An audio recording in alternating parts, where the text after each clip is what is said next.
Good evening, everyone. It's a nice, quiet meeting.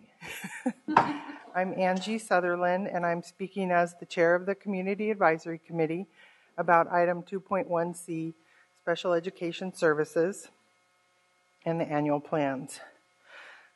Just wanted to reiterate some of what we talked about at the last meeting a couple weeks ago. That inclusivity as a structure should be a priority in our district, and that a coordinated, organized effort is needed from principals to make schools inclusive, safe, and welcoming.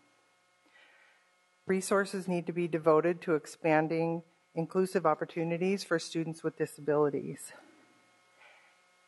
And we know that some of the efforts for inclusive opportunities are still being halted, and it's disheartening to us to know that, and it's contrary to what is happening in our state and in our neighboring districts.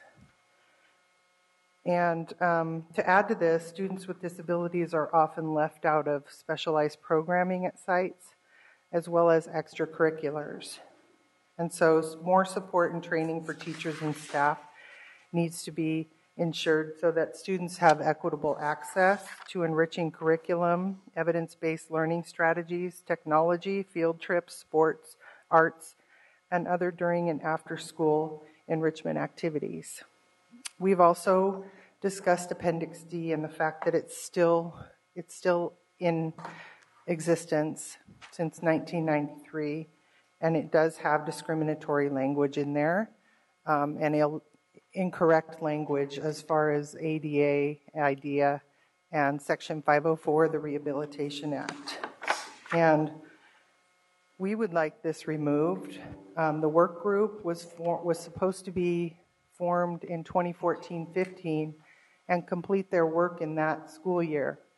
And it started very late, and then it stopped. And it still hasn't been resolved.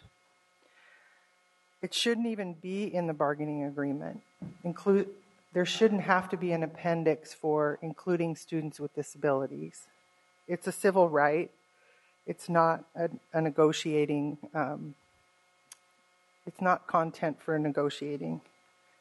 We do agree with all the recommendations from the Council for Great City Schools on the special education audit, and are looking forward to being a part of helping to expand the MTSS efforts. We are hosting a special education strategic plan roundtable meeting in October, and the date is October 24th here at Cerna Center, and it will bring together parties to discuss improvement plans from the audit and how those are going. And then we also wanted to reiterate our recommendation to approve a professional services contract to help work alongside Superintendent Aguilar when he comes on board to help tackle some of the complicated barriers that exist in our district to successfully implement the organizational changes that are needed. And lastly, back related to the halting of the inclusive practices, it has been over 5 years since this program was supposed to expand. And I'm wondering, when are we going to set aside these priorities and actually make them happen? Or is it just going to be every June, oh, I guess it's not happening again? It's been many, many years, and I think we need to do something about it. Thank you. Thank you for the presentation.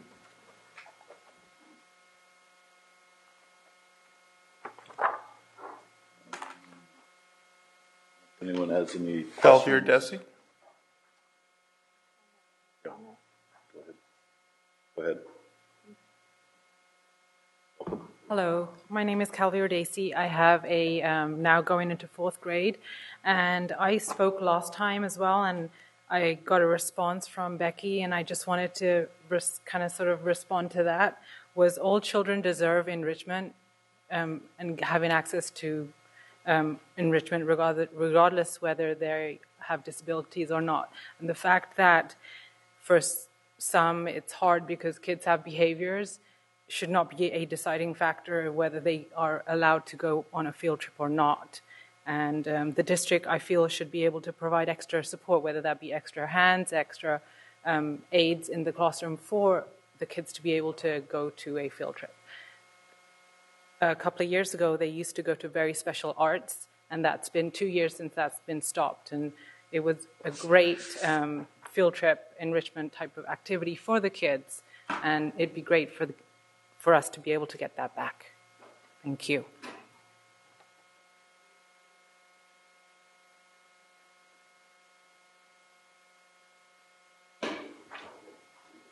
No other comments?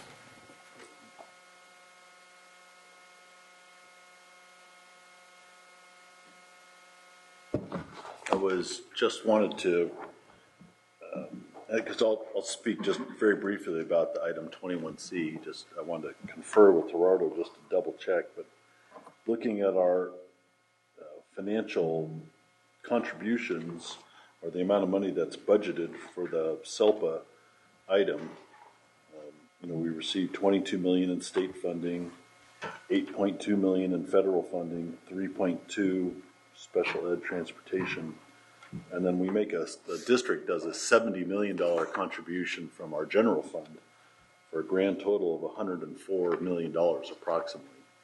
So with the concerns of folks in the CAC and the other concerned people in this item, I would certainly hope that we have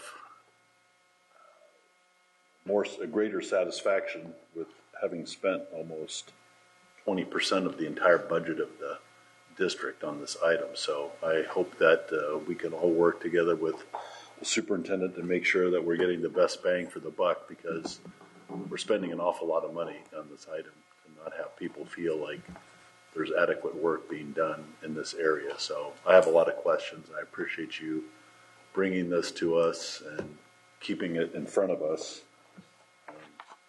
That's a lot of money. How are we spending $104 million and there's still a lack of satisfaction or a belief that we're not doing enough for our students? So, please. Thank you, and I appreciate you bringing that up. I guess one of my questions would be, we know how many students in our district are receiving these services? Because it sounds like a lot of money, but how many kids are actually receiving the services? What does that break down per student? And has that number gone up over the years? I don't know if that's something that anybody here can answer. No, Becky's here too, so I will answer part of the questions. That one of your questions was that our population for special ed has increased, from the last years. So it has been increasing year after year, even though our enrollment has not increased. Special ed has increased, and it's about 14% of special ed students are about 14% of our students are special ed. So about 14% of our population receive these services. 14% of our students are special ed. Sorry. And can you tell me how much budget from this budget compared to last year's budget of how much it's gone up? Of our contribution? For the following year, the contribution is going to go up about $4 million, and you will see that during our presentation. From Okay. one year to another. Just, Okay, thank you.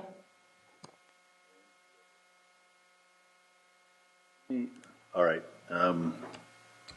Is this working again? Hello? Push it the other way. Now? Yes. All right. I don't know. I apologize to my board members. I don't know why we're down here. I thought we were going to be up there because we don't have our clock. We don't have a way to talk about each other. So if someone wants to put your mic up if you want to speak, and then I'll know you want to talk. So everyone, otherwise, just keep your mics down. So I don't know if there's any other comments on the consent agenda. All right. Do I have a motion for the consent agenda? So moved. Second. All right. All in favor? Aye. Opposed? Ayes have it. Much. And now we will go to our 3.1. Elliot and Kathy, come on down. Or over.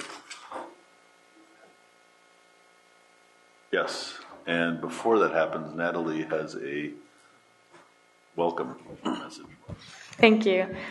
This meeting of the Sacramento City School Board is being recorded in its entirety and will be cablecast on Metro Cable 14, the local government affairs channel on Comcast, Consolidated Communications, and AT&T Uverse.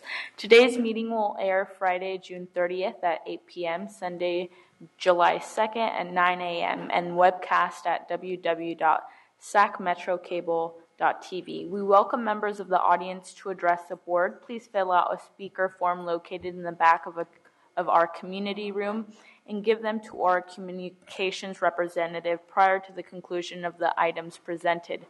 Please speak into the microphone when addressing the board and state your name for the record. Please limit comments during public comment to items that are not on the agenda.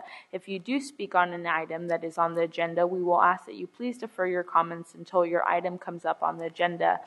Please also turn off your cell phones or place them on silent or vibrate. Thank you. Very much. Take it away. Okay, thank you. Good evening, Board President Hansen, board members, and Deputy Superintendent Allen. My name is Elliot Lopez, Chief Information Officer, and I'm joined tonight by Kathy Morrison, our LCAP coordinator. Tonight is the final meeting for the 2016-17 fiscal year, and at this meeting we are asking the board to adopt the 2017-20 LCAP. Prior to doing so, we will recap the statutory requirements met by the district, review LCAP highlights, and review the process that we have employed to develop the plan. Our approach has been to engage with stakeholders and to work toward a process that will continue to evolve over time beyond this evening. In this presentation, we also look forward and we share some initial ideas about potential changes for the upcoming year and beyond. So tonight we're at the conclusion of the LCAP development timeline for the current cycle. Since May 4th, we have published 3 draft versions of the plan, and we have engaged with stakeholders, including community members, staff, and the board, to receive feedback and to refine the LCAP for adoption this evening. Following the board's adoption of the plan, we will submit the LCAP to the Sacramento County Office of Education for review and approval. In addition to the development and engagement process employed by the district, we can affirm that we have met the statutory requirements for LCAP adoption detailed in this slide.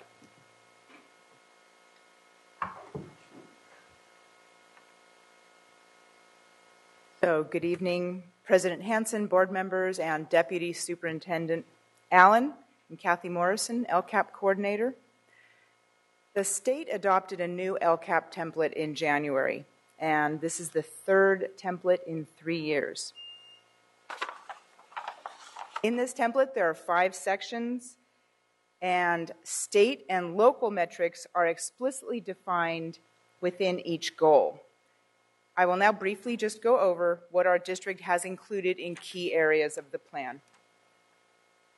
First, the plan summary, which is pages 1 through 6 of the LCAP.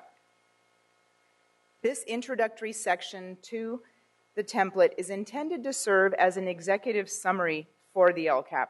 In addition to an overview statement and LCAP highlights, we were asked to reflect on progress and to connect the actions in the plan to the needs and gaps described by the indicators in the California School Dashboard.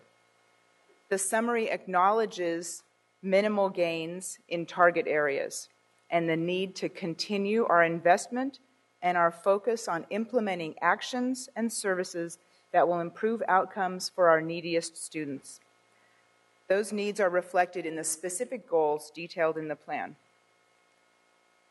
Goal 1 includes 16 actions and services that address the core mission of the district: to produce college, career, and life-ready graduates.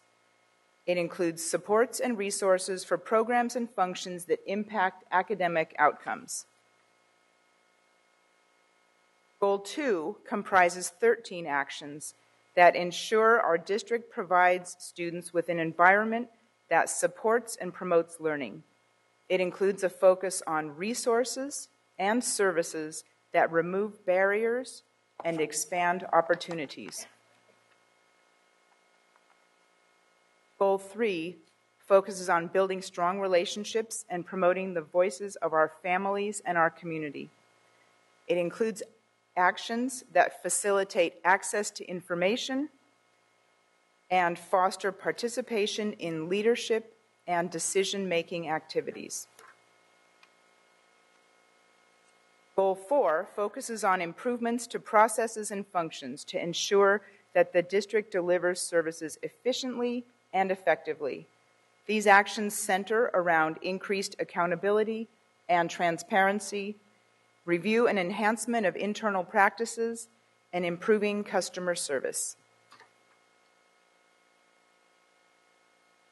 After the public hearing on June 15th, we refined the actions supporting the LCAP goals based on survey feedback and community input. As a result, we enhanced the LCAP to include adjustments in measures and greater focus on supports for key programs and services for students of greatest need. For example, we are participating in a research-based collaborative that focuses on closing the achievement gap in math for African American and Latino students in grades 4 through 8. This interdisciplinary effort spans multiple years, across which we expect to see increasing growth over time. Before moving on, we would like to take the opportunity to acknowledge and thank the volunteer members of the LCAP Parent Advisory Committee for their dedication and participation in this important process. If there are any members present, we'd like to invite them to stand now.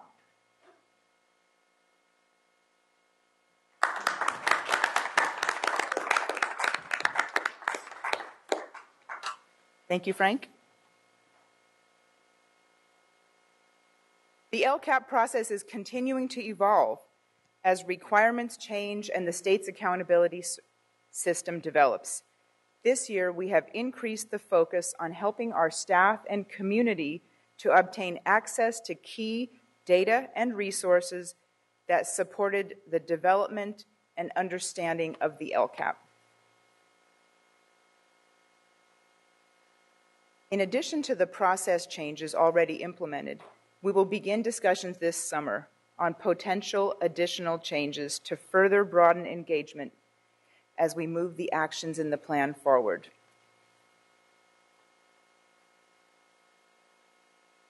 Additionally, we will continue to monitor changes at the state level and to participate in activities and professional development that improve our capacity and support the process within the district.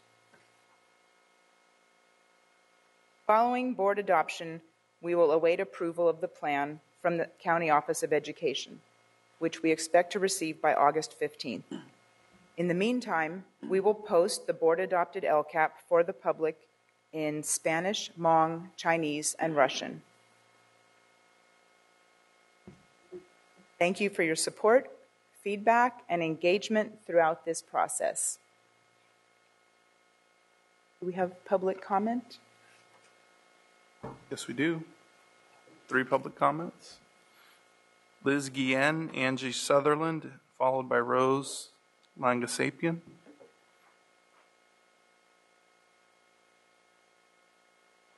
Good afternoon. Hi, I'm Liz Guillen with Public Advocates. As you know, I've been supporting community members who are both in the LCAP parent advisory committees and who are not, but have been engaged in trying to understand the LCAP so that they can act on it for school improvement. And honestly, I didn't mean to, but I fell in love with the district because I started coming so often, and now I'm really interested on a personal level to see continuous improvement at this district. I don't always get that involved with some of the other district LCAPs that I look at. I have not done a thorough analysis of this LCAP, and it is a function of just how long they are, how detailed they are. I can say that, Kathy has gotten better over the years, and frankly, a lot of districts have gotten better over the years, something that we would all expect. We've gotten better at trying to analyze them. But I am tonight wanting to encourage you, because now you have all summer, to read your LCAP. And I want you to focus on the section that starts at page 115 that says the demonstration of increased or improved services for unduplicated pupils. I know that this is an area that Kathy and her colleagues have really focused on, because we talked about it at the Sacramento County Office of Education a year and a half ago when we worked with SCOE to train the district LCAP coordinators in all the districts in Sac County about the best way to implement this requirement. Essentially, it's about how are you justifying the use of supplemental dollars that are generated and brought to the district because by students who are low-income English learner and foster youth. I'll close by just reading an explanation of how that is done, and I'll share that with you after the board meeting so that you can see if you get this when you read your LCAP. An LEA describes how a service is principally directed to meeting the LEA's goals for unduplicated pupils when it explains in the LCAP how it considered factors such as the needs, conditions, or circumstances of its unduplicated pupils, and how the service takes these factors into consideration, such as, for example, by the service's design, content, methods, or location. In other words, that the service, and then the description must also explain how the service will be effective to meet the goals for unduplicated pupils that you have. And I'm reading that from the Department of Education's, a decision that the Department of Education released recently against Fresno Unified School District, based on a complaint there by the ACLU that their LCAP was not very transparent. And it was difficult for the community to understand why it could justify the expenditures of some supplemental and concentration dollars. As you struggle with addressing the budget downturns that your chief business officer is describing to you, I hope that you will take that rule seriously because I know you will be making hard decisions about what to fund. Thank you. Thank you.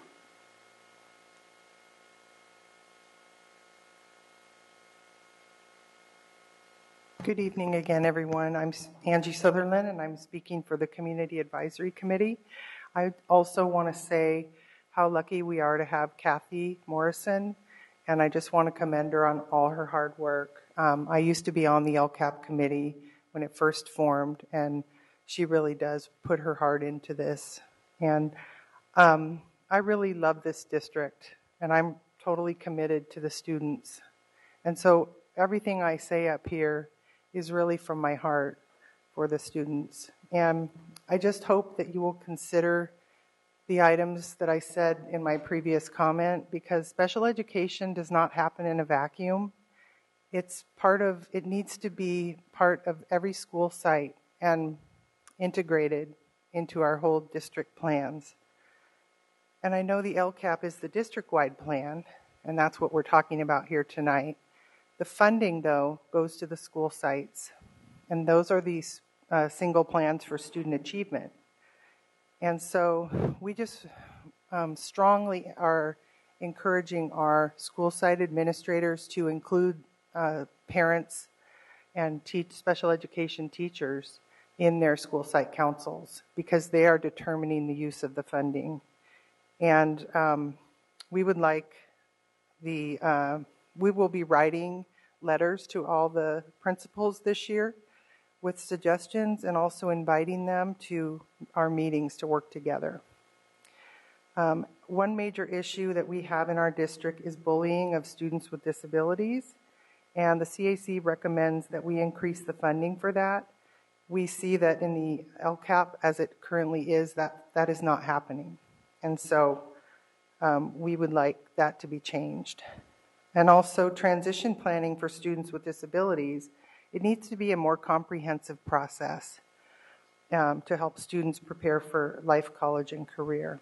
And also the funding for families of ESL students. We think that that funding needs to be expanded and more assistance to those families to navigate the special ed process. We also were concerned about the SARB process, and we urge the board to consider the whole child, since often the families who are being SARBed are faced with multiple barriers. And then also we know that our district has staff that are dedicated to initiatives to ensure that kids stay in school.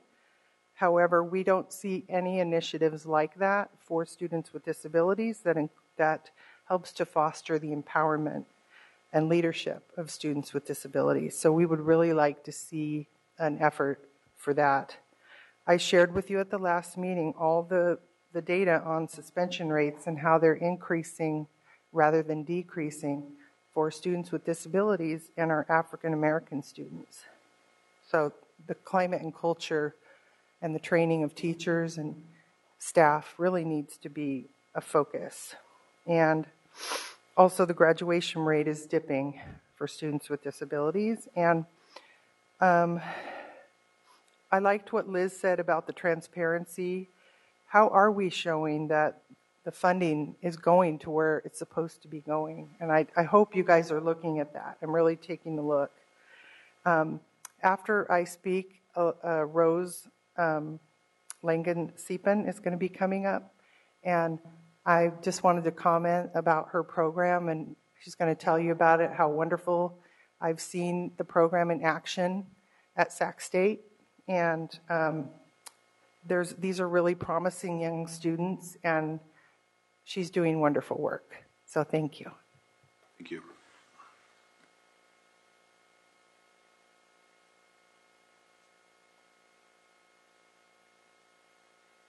Good evening. Thank you so much for this opportunity to come here and speak, and I want to thank Angie for allowing me to come here. My name is Rose Langen-Siepen, and I am the president, CEO of Above All Angels, which is a 501c3 here in Sacramento. Above All Angels is a nonprofit that currently is contracted through Mayor Steinberg's 1,000 Strong program. And at the moment, I have a great cohort at Sac State that 100% of the students are from your district. And the one thing that they ask me every day, the one question is, how do we continue this program? I don't know if you're well aware of the 1,000 Strong program, which is an initiative by Mayor Steinberg, but it is a great program that teaches the students job skills, soft skills, and at 40 hours a week, and then we take another 40 hours to do tech training and social media training. And then after the 2-week training, we place them in an internship and for the year, and at the same time we case mentor them instead of case management. I like to say case mentor. That's more positive. And then we are that bridge between their home and them, or the employer and the student. The reason why I thought this would be a great idea to come here is to let you know how honored I am to be a part of this program, and that your students are phenomenal. They're talented, they're brilliant. The demographics, however, are low-income students with disabilities. Then we found out that some of the students were actually homeless. and wherein my staff and I, my instructors are right there sitting, and they're young and bold and gifted and driven to make a difference. And so we decided to supply them with snacks and food from our own pocket. So with that being said, we are here to teach and continue to teach your district students with 21st century workforce skills and technical skills. We're here to empower, prepare, and deliver them for the work world. And so when they graduate, they know which way they're going, or while they're in school, supply them with an internship and teach them these etiquettes of their conduct at a workplace. I do have a for-profit as well, where we are a staffing firm, and I see the gap that is there amidst our youth. I see the gap that lies within the youth, how they feel that they're voiceless and they're at a disadvantage. One by one, I'd like to change that. I would like for them to be heard. And that's why I'm here. I'm representing your children there. And there are 28 students of Sacramento Unified School, a city unified school district, and they call themselves #First28. And I'm just really honored to be here, and thank you for your time. Wonderful. Thank you so much for coming. Ms. Cochran.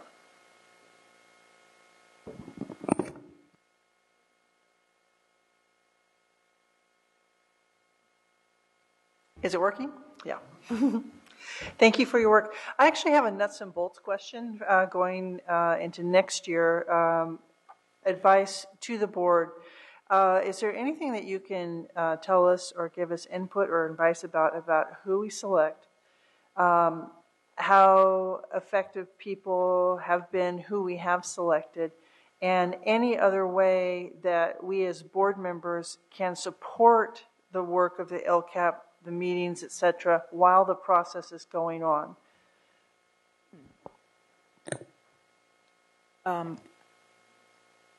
We need to select a parent advisory committee that is representative of parents or guardians of our unduplicated students. That's the principal aim of that committee. The committee should be a majority of those category. I think that, again, we'll continue more conversations around this in the summer, so I don't want to say what I'm saying is on record or set in stone. But it seems to me that we can do a better job with an onboarding process so that people who are nominated or chosen by their board member have a chance to maybe have an hour, not even in a formal meeting setting. It could be a one-on-one or a 2x2 to say, do you understand what this encompasses, how many hours you're going to be reading outside of the meetings, and things like that. So I think we haven't done the best job at that. We might put information in the application and people go, yeah, I know I have to go to meetings. But so I think onboarding, looking for additional parents. I think we've talked about adding students, and I in no way am telling board members what to do, but I think it would be, maybe we could sort of have check-ins with board members where after a PAC meeting, we could wrap up our meeting saying, hey, here's something you can feed back to your board member about what we did in the meeting. And so I think that would maybe help the two-way communication go, so board members would know throughout the year what we were doing. Do you need any help from us to make that happen? I think you're all here. I mean, I think I don't see any gap there, but thank you for asking.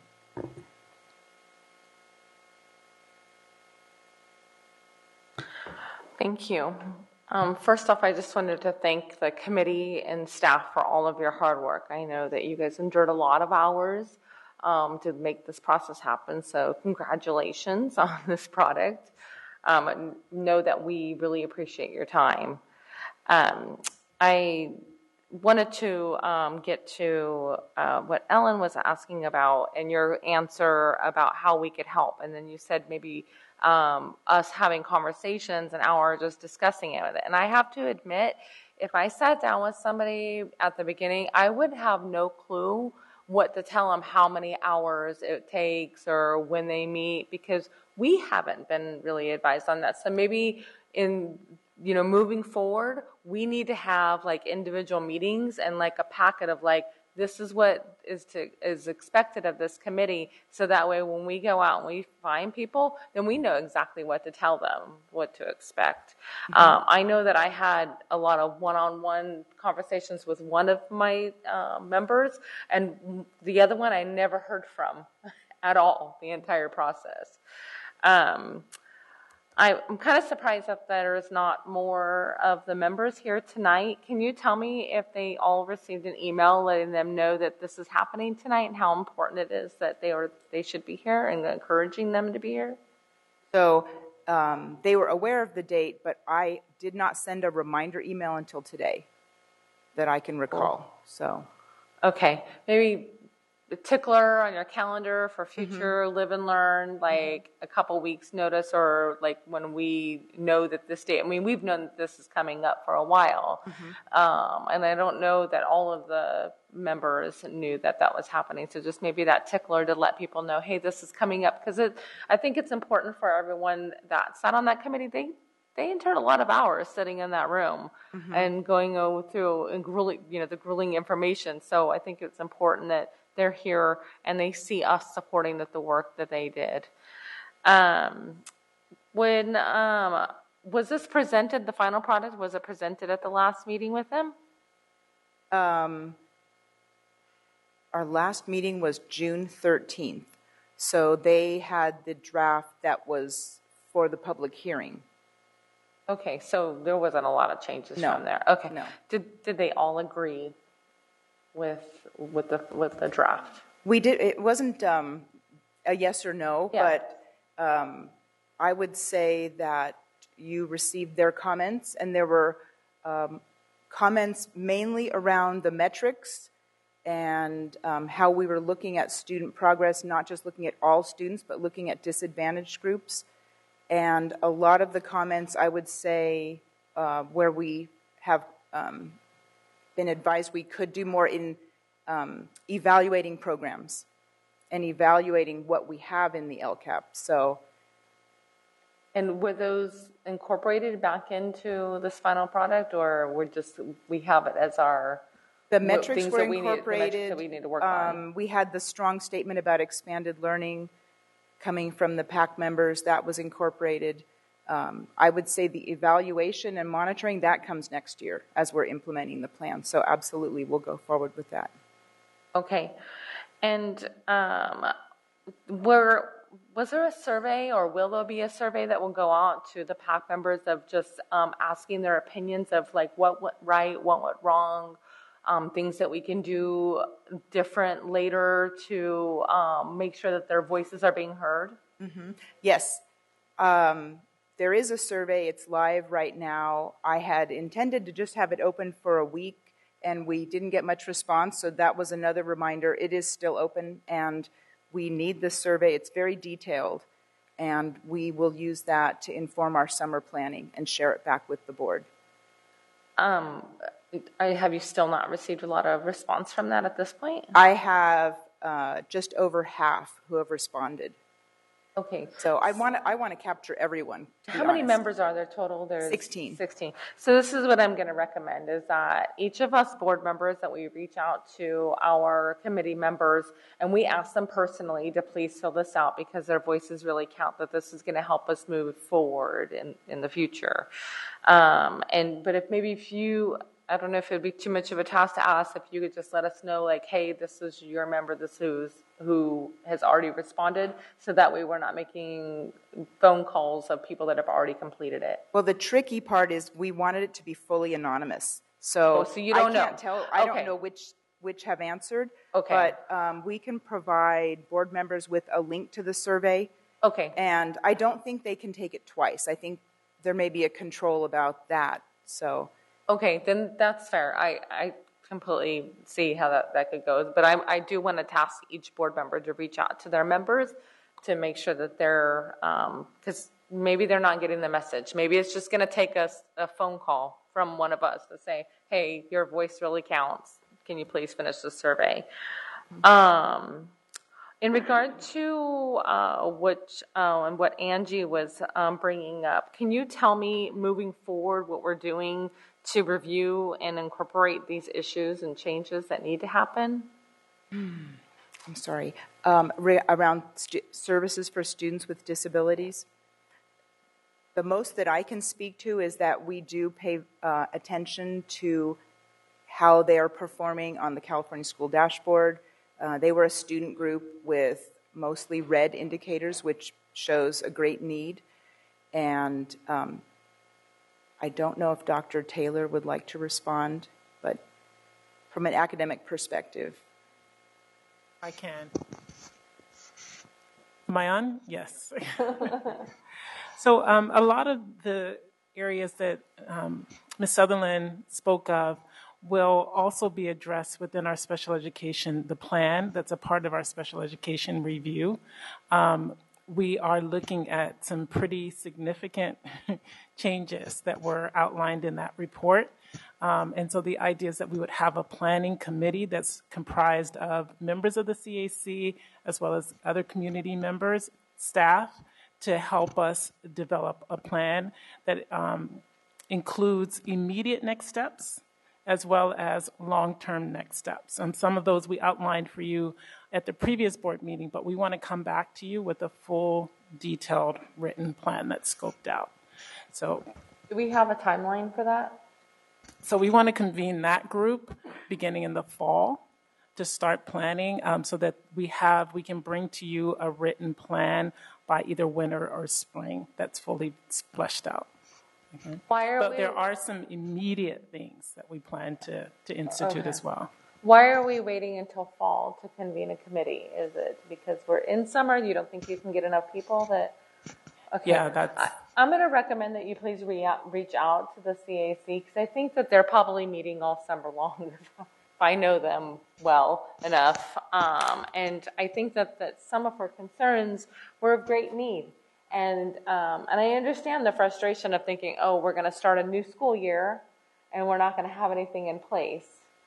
And so if you can maybe just reach out to them and have that conversation with them to see if there's small things that we can tweak prior to that fall start date. Yes, and we have been in communication with them. We do want this committee to be comprised of CAC members as well as site-based staff as well as district staff, but we can absolutely continue to connect with them around those issues. Okay, I appreciate that. Thank you.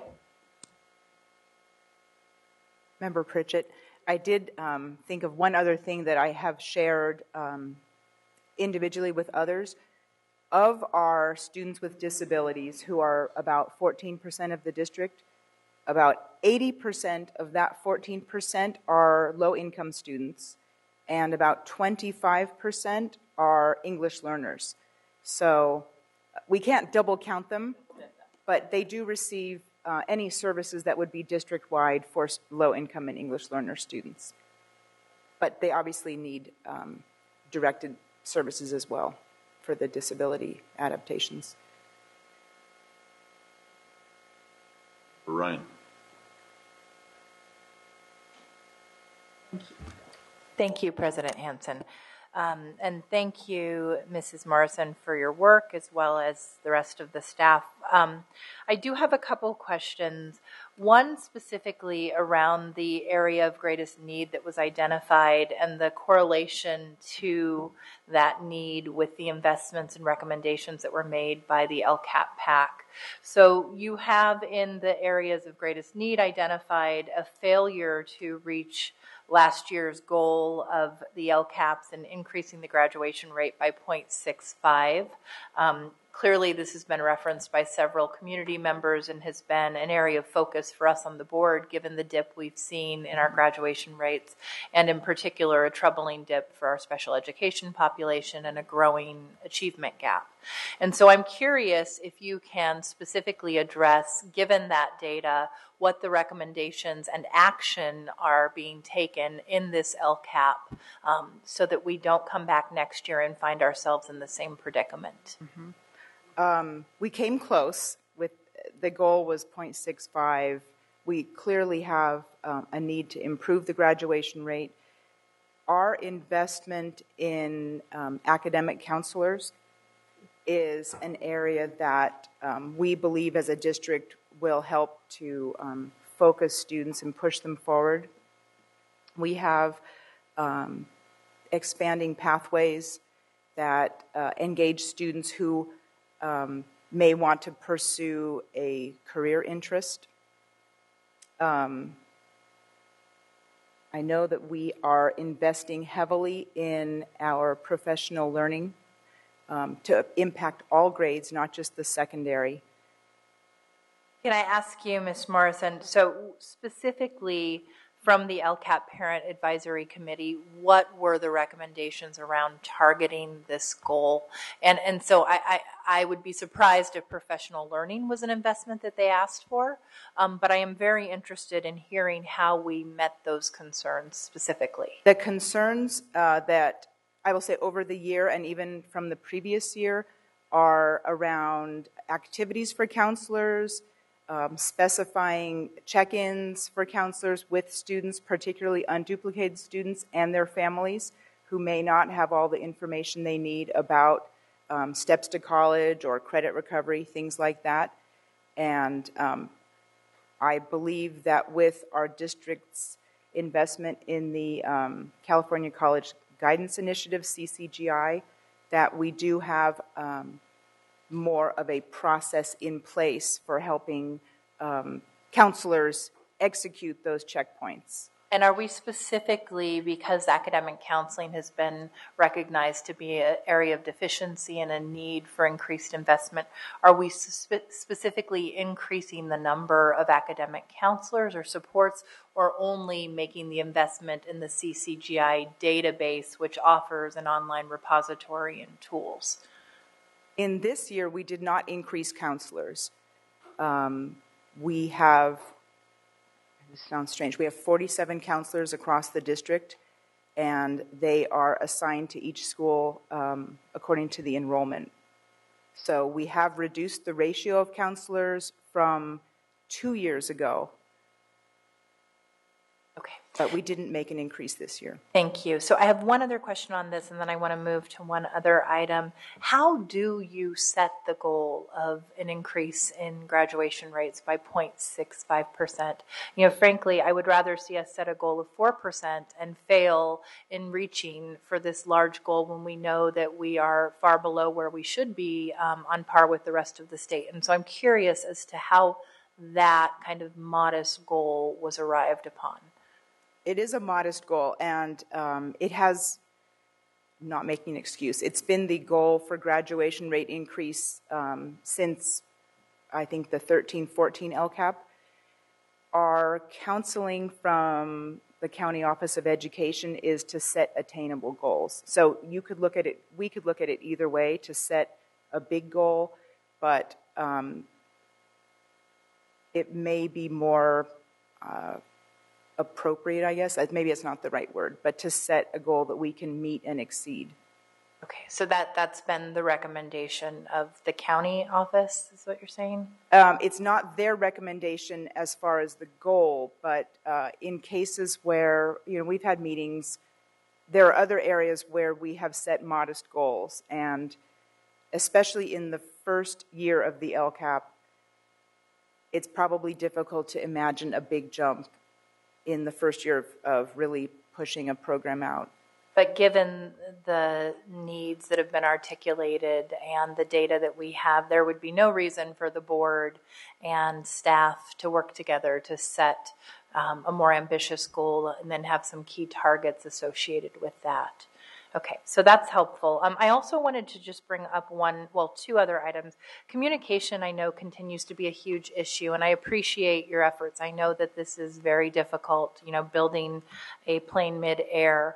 But, having sat in on LCAP PAC meetings, it's always, and I shared this at our last board meeting, troubling to me when even our most savvy parents who operate in the realm of budget and policy advocacy are struggling with the charts and the goals and making the alignment necessary to provide informed feedback.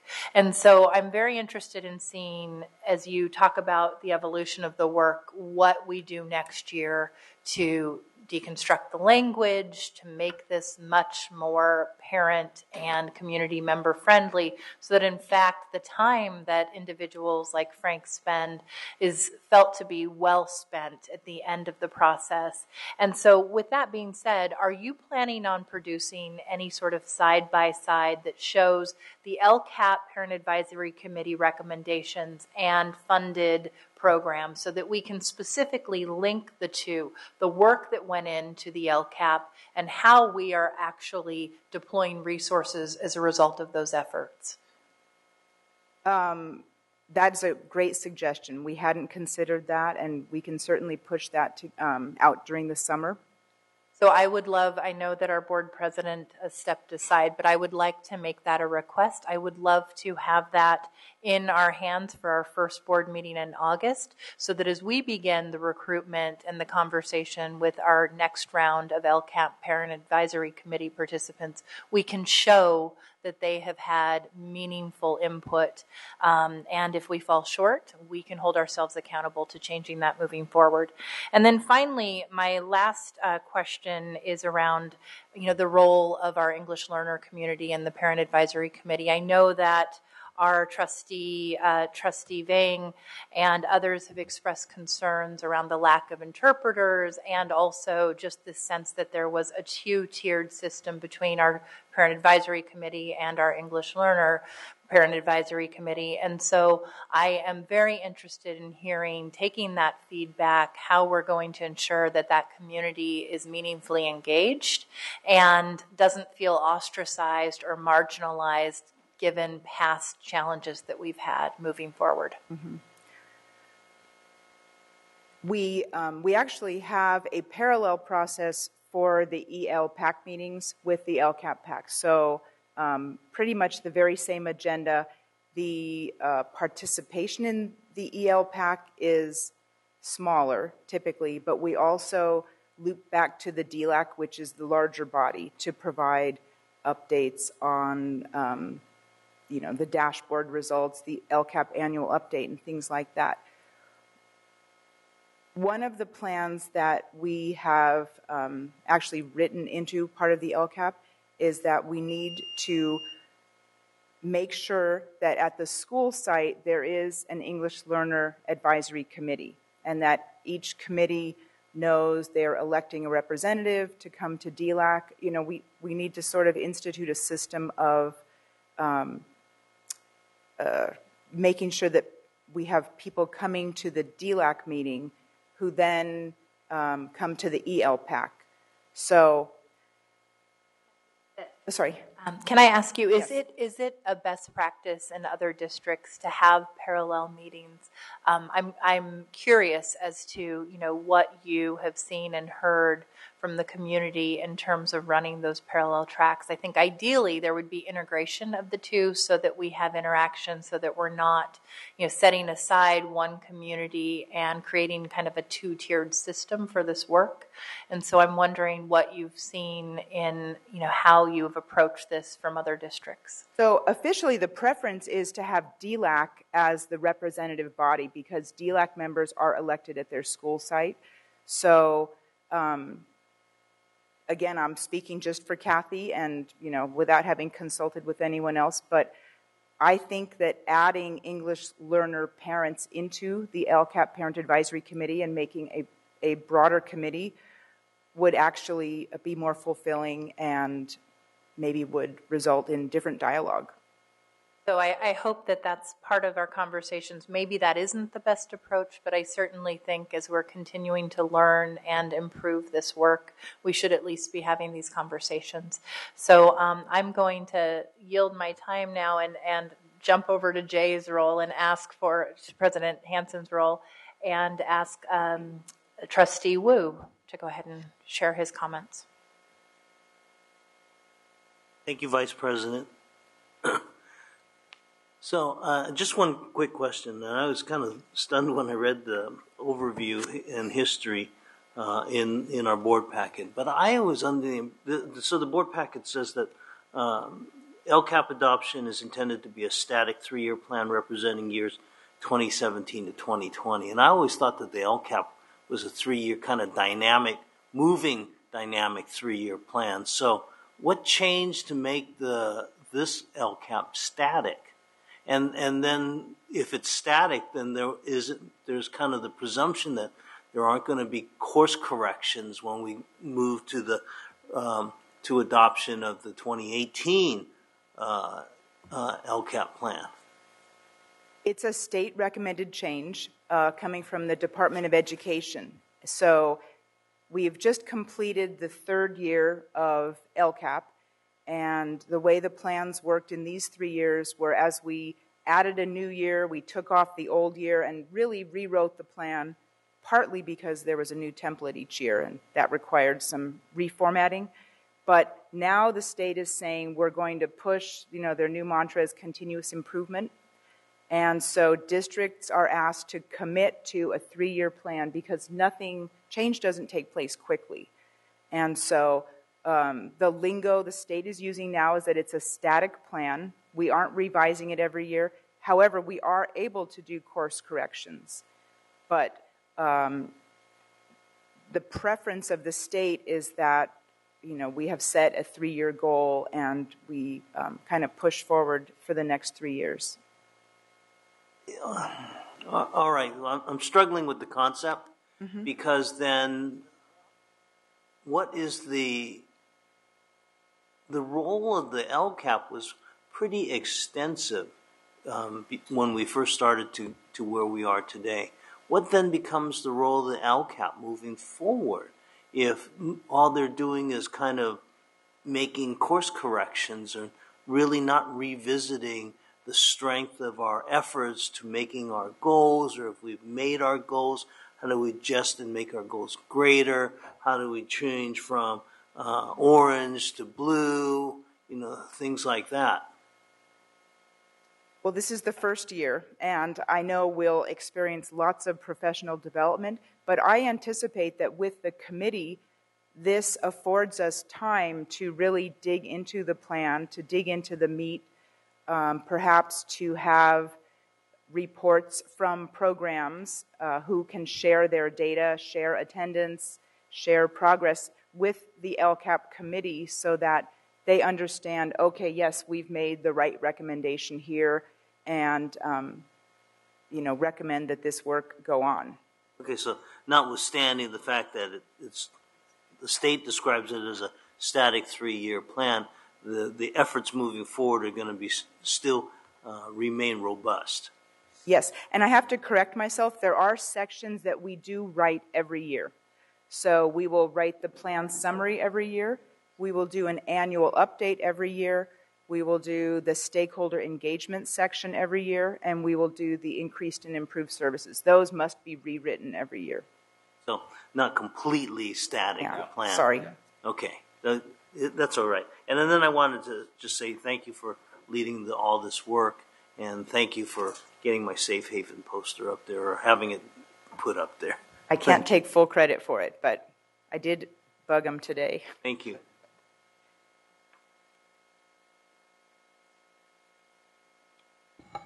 Yes, Mr. Minnick. Cool, thanks. Well, first, Member Wu, thanks for bringing that up, because that was a concern, and in the ever-changing world, like the idea of 3 years from now be looking at the same set of actions when we don't know what the world's going to look like 6 months from now. But I wanted to address Vice President Ryan's point about the EL parents as a separate committee, and this is the same conversation that Member Rosas and I had regarding the student members, and so I appreciate you bringing that up, because I think that Whenever we kind of operate on these separate siloed committees, none of the groups feel completely committed to the entire process. And I know it's harder. It's harder when we deal with interpreters. It's harder when we deal with folks who are coming in with different life experience, that we would with, 15-year-olds and 75-year-olds. But I think the end result is much, much stronger when we're all in the same room together. So I appreciate you bringing that up, and I know that we've had that conversation around the students as well. So that'll be kind of, I think, need to be part of our ongoing conversation. I apologize if I missed it, but what's our LCAP stated goal for increasing graduation rates for the next academic year? The actual measure is to increase the graduation rate by 0.65% until we reach, I think, 90%, going off the top of my head. We're 80.5 for the 15-16 class for all. And many groups are below that. So we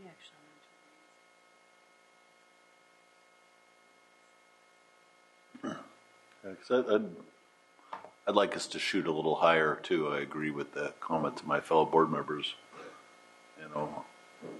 And the way we make legislation, you just got to pick a number. So sometimes there should be more thought into it, but I think we should at least look for a 2% increase.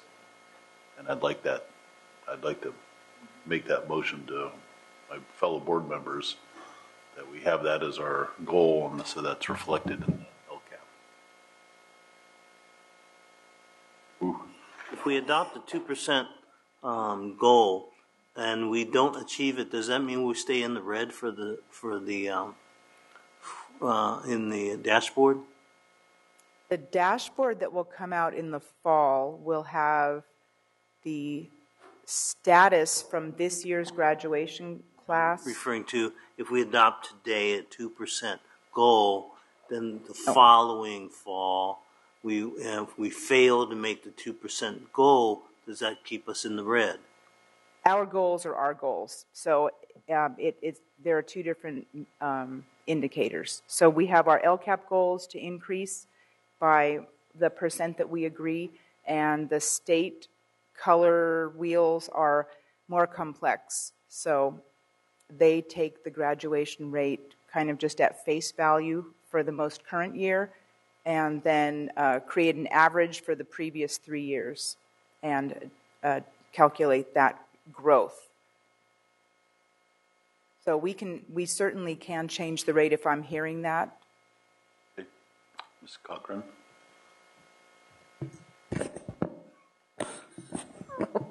Oh, sorry. I think Ellen's first. That was caught on camera, by the way.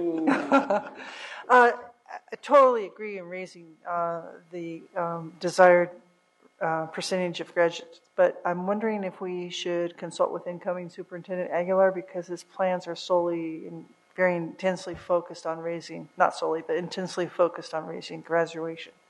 I agree. That's an excellent point. And Ryan had brought up the exact same suggestion, but I noted that this is an action item. So I'd assume if we don't adopt a number tonight, then it stays whatever's in our plan. I suppose we could bring it back up at a future board meeting. I certainly want his input, but I kind of think that we should pick a number tonight, and then we can work with him and maybe revise it as we go forward, because obviously not putting a whole ton of work into this, but into picking the right number.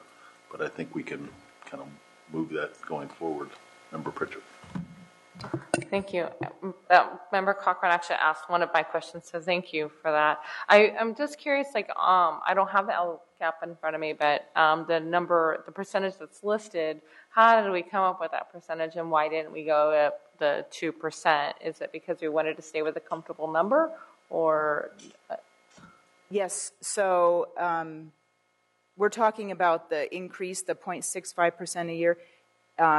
It was an increase that, again, I'm not making an excuse, but it has been the increase amount that we have used since the very first LCAP that we did. And my recollection is that we have been asked in the past, why is this not very ambitious? And, the prevailing wisdom, if you could say wisdom, is to set an attainable goal. Okay, well then I agree with raising it, because I feel that, setting it at an attainable goal and keeping it as status quo is unacceptable for our students, and that we have to have something to strive for. Member Ryan has a quick bit of information, so let me call on her before I go back to Mr. Minnick. At the suggestion of our board president, Hanson, we reached out to the superintendent, the incoming superintendent, and he seems to think that 2.5% is a right target. Quick texting, so it was real time. So I'll just recap then. We will change our measure around graduation Let me rate. finish with the board members, and then we'll see if we agree on 2.5. Mr. Minnick. Okay, well, I was going to argue that I'm a fan of under-promising and over-performing, but I also understand the importance of a goal that's really going to push us. I also want to, acknowledge the fact that this LCAP is the result of a lot of work of that committee, and I want to acknowledge that. And if that's what came out of that in those discussions, I don't want it to be too quick to alter that. But I'm also willing to go along with the majority in this. But I have a tendency to like to say, like, okay, well, we're going to do this, and we know kind of internally, we're going to try to push beyond that. So then at least we can have some attainable benchmarks. We can have some success and so on. But I'm willing to go with the group. I think since our incoming superintendent suggested 2.5, I'll accept that as a friendly amendment. So I guess I would look for a second. Second. Any discussion? All in favor? Aye. Abstain? Opposed? So we'll make that one small change. Confirming. Are there any other comments on this item before we put it up for a vote? Okay. Member Wu moves it as amended, seconded by Member Cochran. All in favor? Aye. Opposed? Abstain? Thank you very much. Appreciate it. Thank you.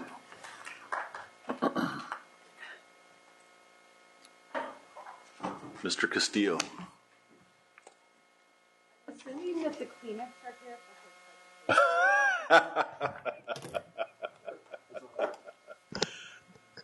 Good evening, President Hansen, members of the board, yes, and Deputy Superintendent Lisa Allen. At the last board meeting on June 15, we present the public hearing for 2017 budget. We listen to the public comments. We also hear your input. Tonight, we will present a summary of the 2017 budget, and again, we will ask you for your approval to have a spending authority to be effective July 1st. The whole budget document is over 200 pages, and it's in your package. We realize that required forms are not user-friendly. We will try to simplify the data in our presentation. What we'll cover tonight is the same items that we did at the last board meeting. However, we will dip into more detail. There's one more item here. Is the governor signed the budget yesterday. We will explain what that means for our school district. I just was told this on Saturday that I need glasses, and I could really see it here. It's a little farther. I'm sorry. What is needed? The governor signed the budget yesterday, and as discussed at the last board meeting, we now know that one-time funds will be included in the budget, and that's equivalent of about $5.5 million. All of these items in this list and on the next slide are not included in the adopted budget. So most likely, we will have to come back and do the 45-day revision. There is some great news here. There is spending in new professional development funding for teachers and administrators. and it's increased funding for after school. This is for the ACES programs. You remember that our 21st century was reduced. So we do not know what this will mean for us yet. We do not know this will be, we had to apply, it will be competitive, but the fact that in the state budget it is good, is good news. Along with those new expenditures, there's also new policies that will affect how we do business in our school district. One of them is we were required to give union access to new employee orientations. That's something new. And something new is families that previously did not qualify for state preschool programs, now they most likely will qualify. Again, we do not know how will this affect our budget, so we are keeping an eye on these new policies.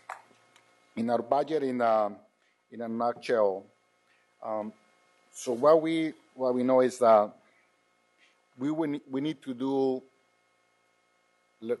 learn to do with less. Our revenues are not increasing at the same rate our expenditures. We will not be able to sustain the increases in expenditures, mainly due to the increase in pension costs and health benefits. We will be in a deficit spending for 2017-18. And you will hear me a couple times making the comment during the presentation. At the last board meeting, we present the multi-year for only unrestricted funds. This time we're doing it both unrestricted and restricted. That's a total budget. And we are projecting a deficit spending of $20 million for this year. Again, this number does not include the one-time funds that we now know that we could count, that is about $5.5 million. Our increases in revenues are significantly less than last year. It is last year, at this point in time, we were projecting about $27 million increases. Now it's $4.5 million. That's a $22 million decrease in revenue increases compared to last year. The items on these slides are required expenditure increases. You will notice here the increase in STARS contribution and PERS contribution. Let me ask, can you just tell us what slide you're on as you're going through? Because we're flipping through on the pieces of paper. We don't know what slide you're on. Slide 8. I'm sorry, yeah, because that's okay. Not sitting in the back. We're sitting down here at the table. Yes, so. Slide number 8. And I will look in my slides too. Slide 8. Is everybody there on that page? Fine. Oh, now we're on 8. Okay. Our increase in pension increase from one year to another is about $7 million. And we also have increase in Stephen Collin for $2.7 million. Our total increases, required increases, is $17.4 million. So what this means is even if we don't have that revenue, this is our expenditures are increasing year after year. Let's dip a little deeper into our increases in STARS and PERS. For this year, just to talk number as a whole, we increasing from 9. Yeah. I don't slide number 9. Thank you. I will look into it. But I cannot see the number either. Slide number 9. Our total cost in STARS for certificated staff goes from $25.1 million to $30.7 million. So that is an increase of 5.5. So you will notice PERS also increase. We have more certificated staff with the school district. That's the reason of the increase. On slide number 10, on learning. This slide, we have expenditures that we make some choices. For several meetings, we talk about extended learning, the contribution to the job development, youth engagement contribution. There was a reduction of $3.3 million based on the budget committee and the board recommendation. We are contributing as a one-time as a $3.2 million.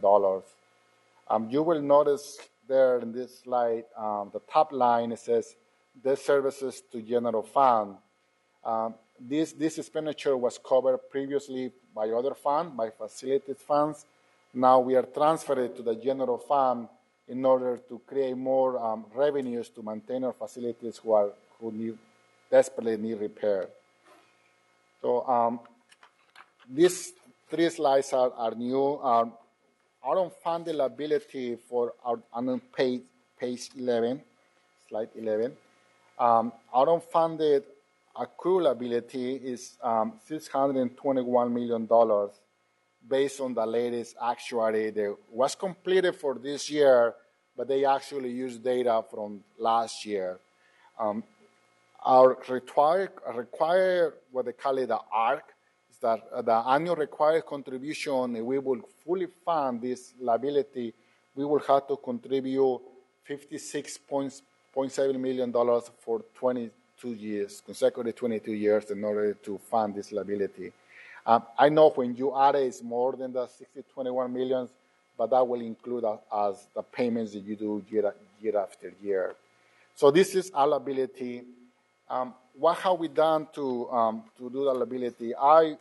We want to especially thank the board in your leadership for set of funds to increase the trust. In the last 3 years, you have done more than we have ever done. And this slide and the next slide is the same data in a different format.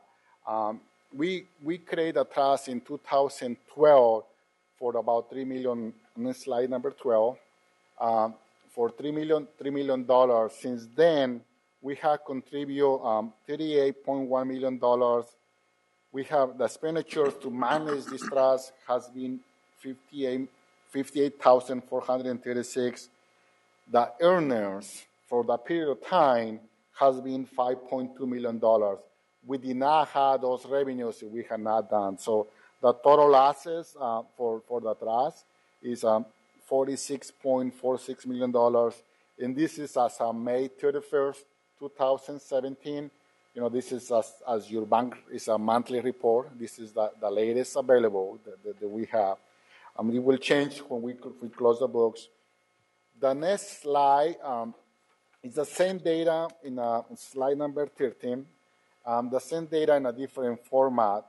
You will notice that you just look at it every June 2014, you know, there's every fiscal year.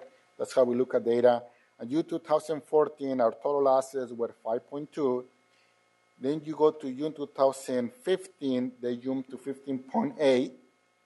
June 2016, just 1 year ago, with 25.6, with an earnings of 1.4, and then now, as of May 2017, our latest is our total assets 46.4 with an earnings of 5.2. So one of the big increases. You know what we did that is, as a reminder, we closed the retiree fund. The retiree funds where we used to pay the retiree benefits. That fund is no longer there. These funds are in the trust, and those and they are managed by CalPERS. We can only use these funds to pay for retiree benefits. We hope with your continued leadership that we still have a long ways to go. But the $5.2 million, ideally, if we will be in a perfect world, that will have to be $18 million. So the trust will pay for the retirees for promises that were done 40 years plus. It's a start, but I'm excited to see this new revenue. Hopefully, one day, no, we will not be here. Let's continue. So thank you for your leadership. It's something that it's not a sexy thing, but it's really needed in this district. So in the next slide number 14, this is programs that, as a whole, they don't have enough funds to cover for them. That will be the special ed, and in this slide you will notice the special ed programs and the special ed transportation. When you add those two numbers and additional other funds, that's how we get to the $70 million that President Hanson talked before. special ed transportation is considered special ed, even though it's managed by the different department. So we contribute from the general fund, from LCFF funds to other programs, about $79 million for 17-18. This is a new slide again for facilities. We touched bases from before about $2.8 million. For 17-18, we will have $14.1 million to maintain our facilities, and this includes salaries and benefits, and for staff in the facilities department. It does not include custodians or plant managers. So what is really significant new is that $2.8 million that we could use is very little for the facilities needs that we have. Ms. Gloria Chan will take the rest of the presentation. So that will be on slide number 16.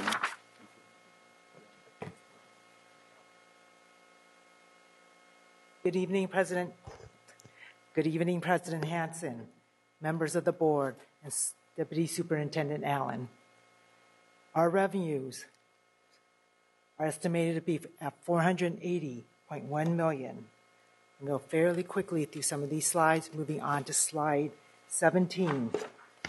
One portion of our expenditures is in salaries and benefits. We are budgeted to spend $419.4 million. This is 84% of our total expenditures and 90% of our unrestricted funding. On slide 18, the other portion of our expenditures is our operating budget. This is comprised of categories such as books, supplies, services, and capital outlay. We plan on spending $80.7 million in our operating budget. This includes $21.6 million in books and supplies. On slide 19, we break down books and supplies into more detailed categories. This includes our textbooks, oil, tires, gasoline, as well as our instructional materials and supplies for $12.3 million. We plan on spending $2 million for textbooks and about $600,000 for gasoline. Our next slide, on page 20, this slide provides us with a comparison between budget and actuals for the past 2 years. Our proposed budget is in the far right column. As you can see, for 2015-16, we had planned on spending at the adopted budget $93.8 million in our operating costs, but we actually spent $96 million. For 16-17, we had planned on spending $100.1 million, and we actually spent we're planning on spending $104 million. You'll notice there's a large decrease in our operating budget due to the loss of emergency repair and one-time dollars. Funds may be placed in supplies until a firm plan is developed. An example of this in this year's upcoming budget is the $3.5 million to expanded learning. It's a recent decision. These funds are allocated in broad categories within the budget so they could be included. Once youth engagement has firmed up its plan, the money will be moved around into the categories where they need it.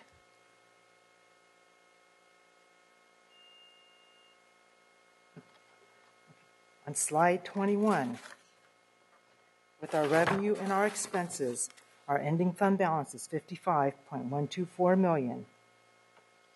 On slide 22, you have seen this slide before.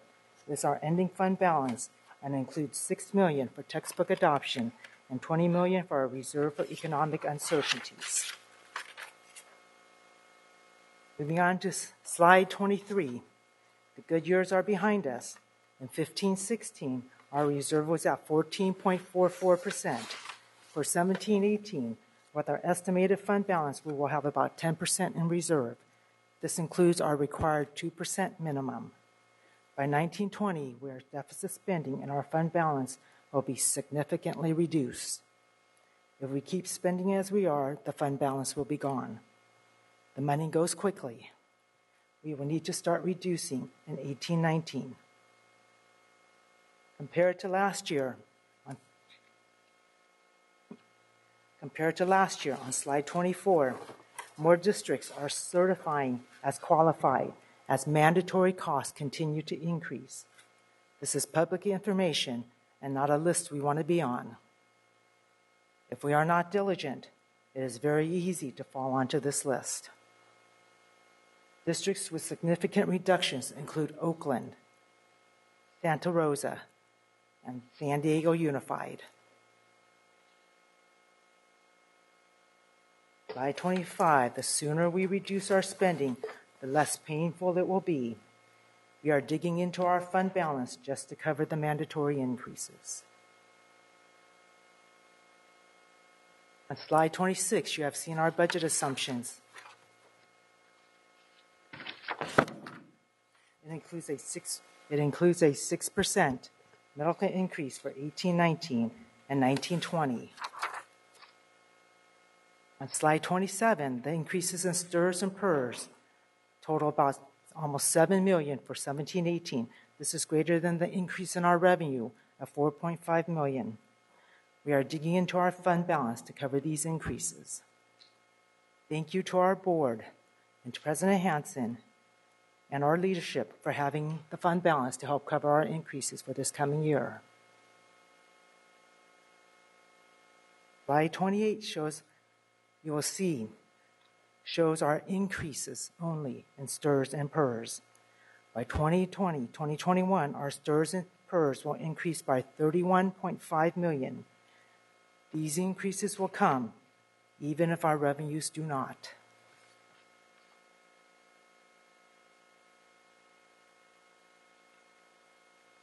On slide 29, as mentioned in a previous board meeting, we are reaching 97% of our LCFF targeted funding.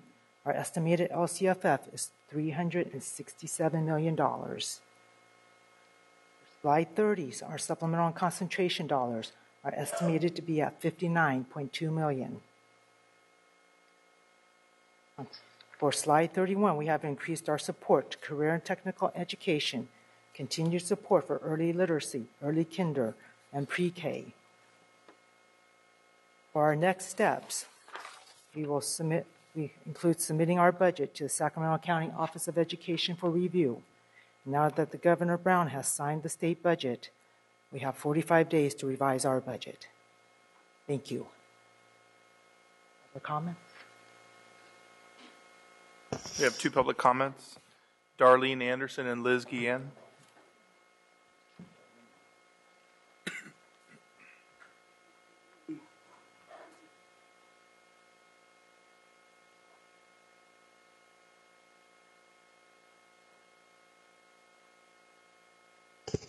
Good evening, Darlene Anderson.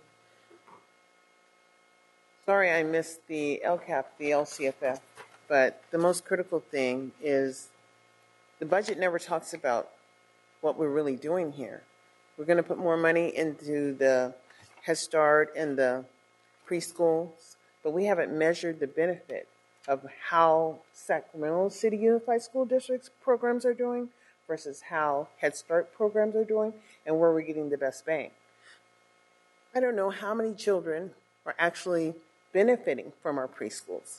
And by the third grade, how many children are actually at grade level? Because I am so concerned by the number of kids who are not at grade level in the 8th grade. Because that's not going to improve your graduation rate because you're not even looking at that data. The data you really need to look at is how many kids in the 8th grade are at grade level. And I haven't seen a presentation on that yet, but guess what? I can go in and see how many kids are in special ed year by year, and then how it kind of disappear.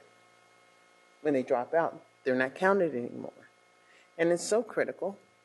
We need to ensure that we're making a difference for the African American community. It's a community that is totally dysfunctional. There are so many deaths in South Sacramento, in the Sacramento area, where we're educating children. It's not happening. They're not being educated. And so when people see people are doing wrong things, well, they have to eat too. What are we going to do with 16-year-olds who are not in school, who got kicked out of their parents' house and are homeless? I got a red light ticket and had to do some volunteer hours at Sacramento Housing, self-help housing. Most of those people called were disabled and homeless, and they were putting their children in the crisis nursery, and they're sleeping in their cars. But this is our problem because we're not educating people, and we have to do a better job. So the money goes in, but if we're not accountable for the LCFF and the lowering, suspension, expulsion, and actually looking at the data and holding school sites accountable for the measure of benefits, it doesn't matter how the numbers fall because the money's going to come. We don't have any data. And I would like to see some real data about what's happening in the African American community because there are some behavioral issues that I just can't get over. And so I would like for the governing board to really dig into what's going on with our children in the 8th grade, because the 9th grade makes a difference. You're in 9th grade, you don't get any credits. And that's where the beginning of the dropout starts. And thank you. Thank you, Darlene.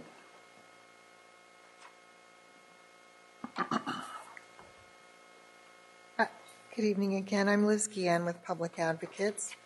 I'm going to do my best to support one of our community partners, Making Sense Work. As you know, Karen Sweat and Bob Hummus and Dave Ross have worked for many years to understand both district and school level budgets. And I can say that I've benefited by their help. And I want to encourage you all to consider what they have to offer. And I know that others in the district have also been helped by some of their training. Yesterday we were joined by your CBO at MCW's open house. And I'm sorry that I didn't see some of you there, but I know that they're going to have more in the future. Karen put this chart together. And I want you to look at it in comparison to slide 19. It's her attempt to say, when you look at a slide like slide 19, you don't really know where that number comes from. You are taking for fact the information that is on that slide. But you don't have to do that. You can read your budget, which is part of the packet, because there is a section there that has that, or that should have that same information. And another point that Karen wants to make is that the numbers in the slide, as well as the numbers in your budgets, and you'll see on Karen's page here, she's looking at trends from different budgets that come out during the year. Those numbers all change. They change throughout the year for the very same items. The most important number, though, for your decision making is the actual. What's the district actually spent on that amount? And Making Sense Works has figured out that by looking at that over the years, the actual amounts are a whole lot lower than the projections. Now, their main point is that that's information that you should think about. And I know that in the last board meeting, President Hansen had a question about wanting to get to the bottom of the 4,000s. I'm not sure I've gotten you to the bottom of that. Karen isn't here because of illness in the family, but I just wanted to do my best to share the information that I know she wanted you to have in the context of what you're approving tonight. Not to say that you shouldn't approve your budget, but that this can help you ask questions when you do want to approve it or make changes to it. Thanks. Thank you, Liz. Member Cochran. Thank you, President Hansen. So I don't have really hard biting questions, but I would like to make a suggestion based on Ms. Anderson's comment. We get a lot of data about student achievement and test scores, and it is a lot to slog through. But there's certain benchmarks, and some of which she noted, and that is that in first grade, that's when you learn how to read. And in third grade, you need to come out of third grade knowing your fractions. If you don't, you're going to have a lot of trouble. In eighth grade, if you are failing in eighth grade, odds are on that you're not going to make it through high school, because she's right, that ninth grade credit acquisition is critical to be able to graduate on time. So I'd like to request, President Hansen, that I'm not sure if we can direct this team, but that we request from staff a snapshot card about how we're doing in the district on those 4 criteria. It's a simplification, but it gives you something to really look at to see how we're doing and where we need to push harder. And it's something that I think would be useful for board members. So I'm not sure how I would get a follow-up on that. How would I get a follow-up on that with that general request? Why don't you start off by emailing it to me and CC the new superintendent? Okay. And then we can have a discussion at our first executive committee hearing that we have with him when we have our executive. Okay. The second and last thing is that in the pre-discussion that we had on the budget, we discussed average daily attendance and how it is not as healthy as it should be in this district. And in fact, I think we noted that it had gone down, and it had speculated some of the causes of that. And this district and most districts have attendance campaigns, but I would like to see that get much more assertive and be tied to the budget team for review and input on how to get those numbers up and how to monitor those numbers to make sure they're not slipping. I know these are 2 different purviews, attendance campaign and budget, but if they don't know what each other are doing, then maybe it's not being as helpful as it could be. So, acting superintendent, who actually runs the campaigns? So I would like to make the recommendation that Ken work more closely with fiscal and the budgeting process to make sure that we're meeting our ADA goals. Thank you.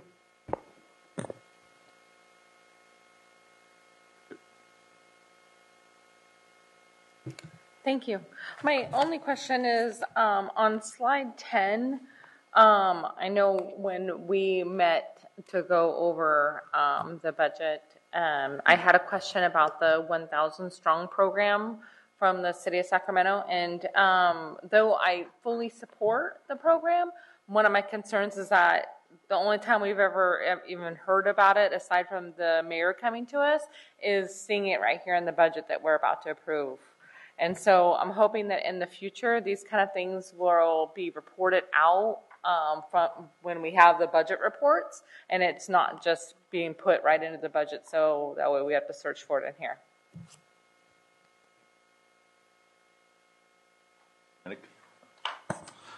Thank you. I just had a couple quick things. So on that same page, on slide 10, the youth engagement contribution, that's the 21st century, I think you mentioned, that's the 21st century grant that we were not able to receive this time.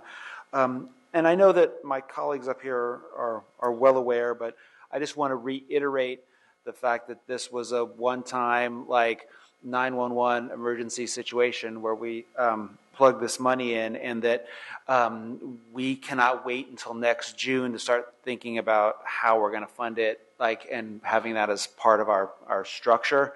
So I just want to. Yeah, I think we probably should have started, a month ago for next year.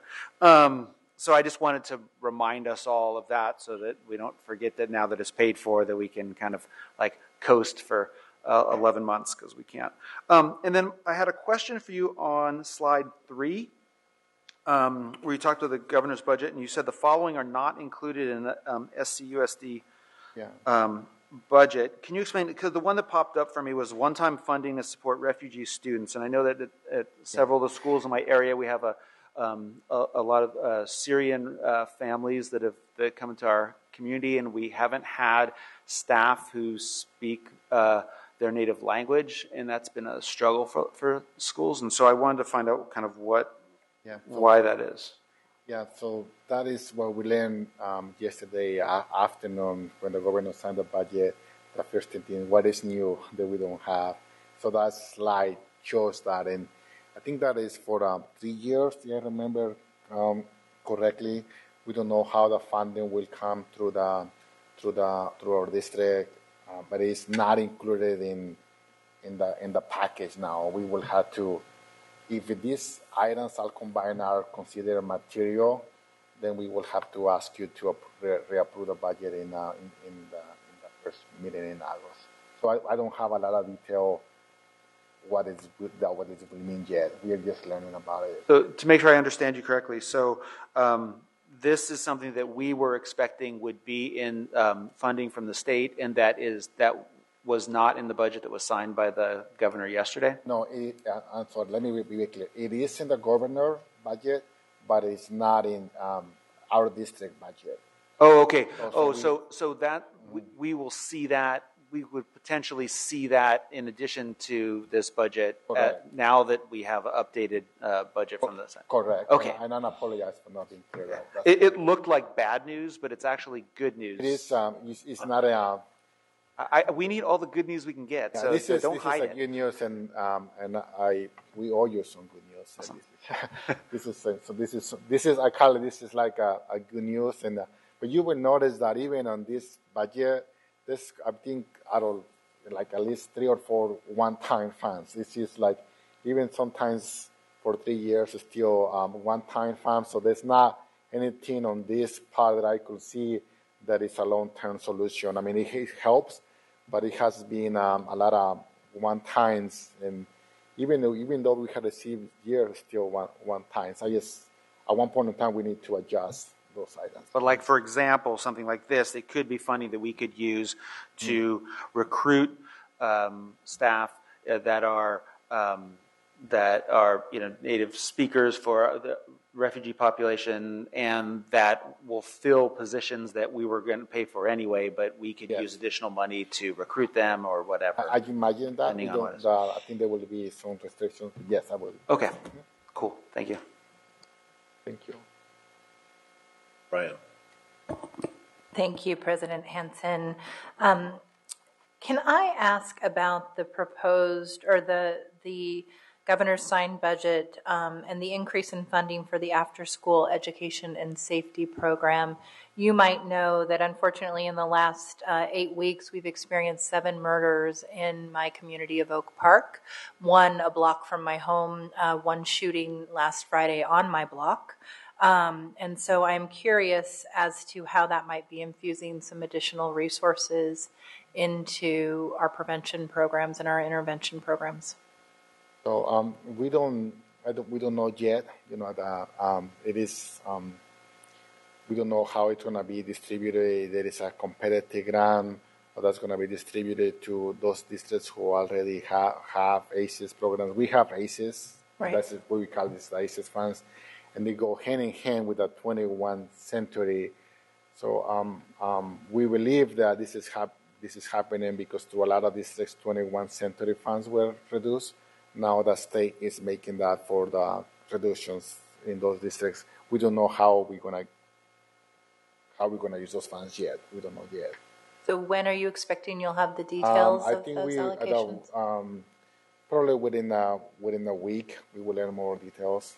Okay. It was signed yesterday. So in theory, we might be able to prioritize high poverty areas versus just a straight FTES? Yeah, so the way that is, I can tell you the way we're receiving it right now is allocated school by school. Mm-hmm. That's how the ACES grants and those services need to provide the rest of schools. This is, they call it increased funding. I don't know that is to the schools that we have or that we could use it for something else. That I just don't know yet. I would love to follow up with you once we have the details on that. And then I want to thank Member Minnick for his comments around the youth engagement contribution. I know we spoke about this at the last board meeting. Had we not been in a position where we had some savings in our reserve, we would not have been able to find that $3.25 million for this critical before and after school and summer programming. So I'm very mindful and grateful that we were in the position to do that one-time bailout, if you will, but I'm also aware that we are not likely to find ourselves in a similar financial position moving forward. And so I hope that, as Member Minnick said, as we're thinking through how we plan for next year, that we're also looking at how we work with each of the programs that we're funding underneath this line item to ensure that we're doing the right sort of measurement of efficacy, so that as we have to make cuts inevitably and figure out how we continue to fund these programs moving forward, absent full grant support, we can do it in an informed way where we're saying that as we prioritize the programs, we are taking those that we know are having demonstrable outcomes for our students and figuring out a way to fund them moving forward. And I think that that will be key. Thank you. Thank you. Member Wu? And to address Vice President Ryan's most recent comment, I just wanted to let you know that we the Budget Committee, has kind of put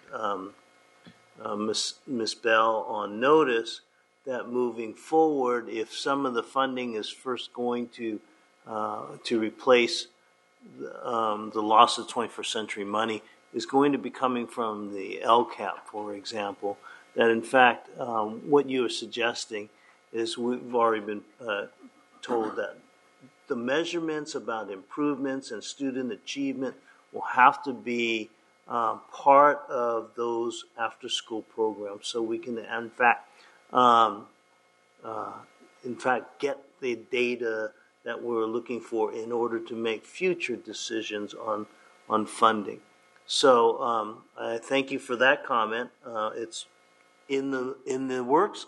I'm saying it publicly because I don't want any of our providers to be caught unawares. They should know that for this funding cycle, that requirement will be included in the monies that they get, because we need to be prepared for that as we move forward.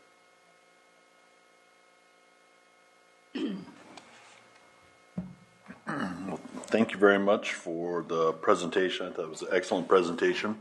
I feel more informed about this budget than I have in any previous budgets. I appreciate taking the time to walk us all through it. I think this format is much more conducive to having us be educated. Additionally, I think that the board was more involved in the creation of this budget and the actual items that were funded than we've been since I've been on the board. So I credit you. I credit Board Member Wu, who's the chair of the Budget Committee. I think it's important for us to continue doing that, and I appreciate them making sense work. Folks on our LCAP committee, folks as well, I think all that is important. I think having a good, transparent process, we should put everything out on the table. One of the items that I'd asked about were the textbook items, and I note that we have run a surplus in that program. I will note, though, that Making Sense Work seemed to believe that if we fix the adopted versus the actuals, that would be enough to fix our deficit. Our deficit is projected at $20.2 million. The difference in the funding was nowhere near close to covering that. So just it's noted. The 16-17 fiscal year, we adopted $20.1 million. Our budget shows that we actually spent $14.1 million, so that's a $6 million difference, in our savings. But with a budget deficit of $20 million, we'd still be $14 million short. So, just so get a chance to see Karen. Tell her, I know she wants to keep working on her numbers, so I'm going to tell her she has to go sharpen her pencil on that one. But I did hear, and I think Liz mentioned she didn't hear that why there's the discrepancy. I think what I heard Gerardo say is that there is a built-in surplus into that number, and there has been purposefully a built-in surplus.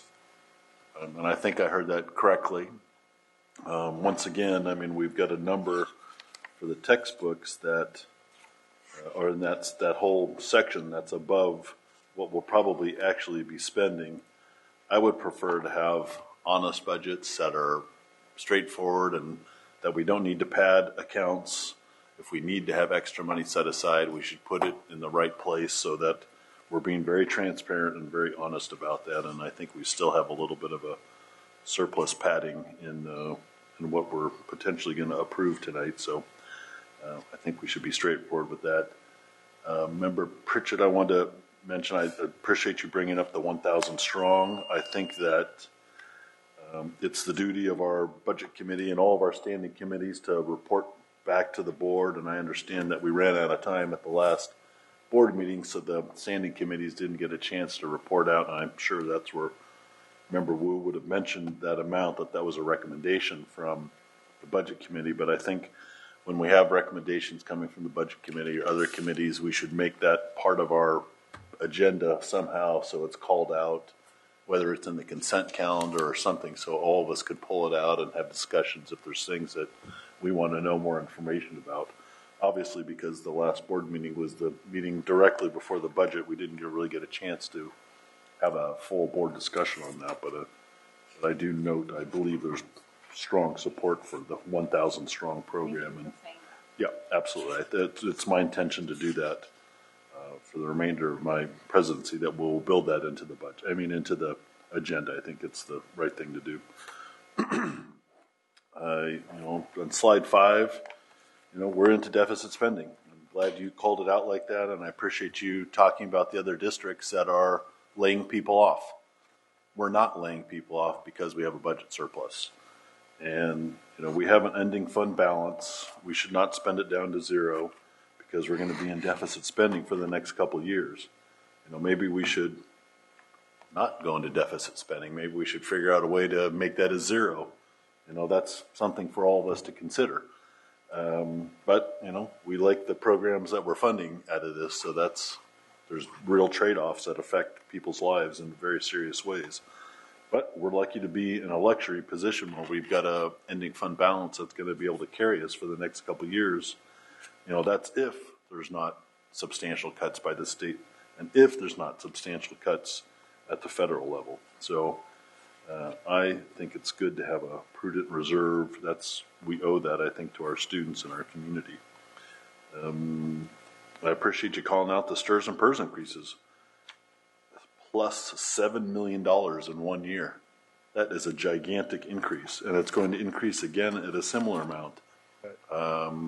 It's an important investment for us to make, so I absolutely support it. But I want our labor partners, our teachers, our custodial, our classified, to recognize the tremendous contribution that's being made in that. To me, that's like a piece of salary, because this money is offer books. It's not going to students. It's going to our employees, and it's their money. They're going to get this money, but they're going to get it when they retire. So it's not like this is free, and I think it should be recognized by all of our partners. We're doing the right thing because those funds are woefully underfunded right now.